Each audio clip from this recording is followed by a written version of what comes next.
السلام علیکم دوستو، امید کرتا ہوں آپ سب خیریت سے ہوں گے۔ دوستو، امریکی خلاباز نیل آرمسٹرانگ نے جولائی 1969 میں پہلی بار چاند پر قدم رکھا تھا۔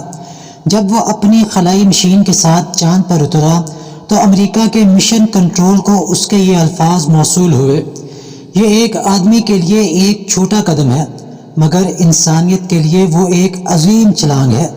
نیل آرمسٹرانگ اور اس کے دو ساتھی امریکہ کے 30 بہترین خلابازوں میں سے چنے گئے تھے۔ ان کے اندر وہ خصوصیات امتیازی درجے میں موجود تھیں جو اس مشکل تاریخی مہم کے لیے درکار تھی۔ پرواز میں غیر معمولی مہارت، ذہانت اور قوت، معلومات کو اخذ کرنے کی صلاحیت، برف کی طرح ٹھنڈے ہونے کے باوجود چیلنج کو بے خطر قبول کرنا۔ پھر ان کو شدید قسم کے تربیتی کورس سے گزرنا پڑا۔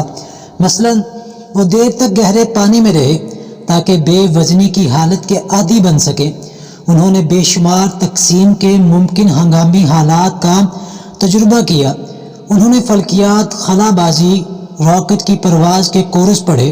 انہوں نے خلائی کمپیوٹر اور چاند کی طبیعت کا مطالعہ کیا۔ اس کا 3100 ٹن کا اپولو 11 کا ایک عظیم دیو معلوم ہوتا تھا۔ وہ 36 منزلہ عمارت کے برابر اونچا تھا۔ اس کے اندر 8 ملین پرزے تھے اور 91 انجن نصب تھے۔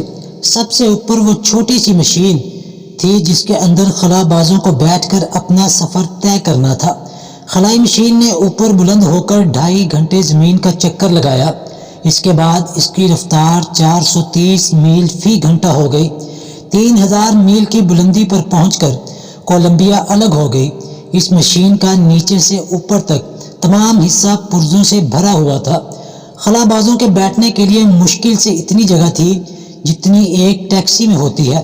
بالآخر خلا باز چاند پر اترے، وہاں سے 46 پاؤنڈ مٹی لی۔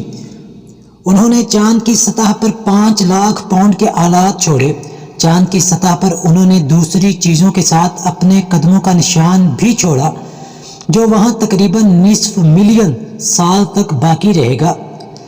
اتنی زیادہ تیاریوں کے بعد وہ قدم اٹھایا جا سکا جس کا نتیجہ ایک بڑی چھلانگ ہو۔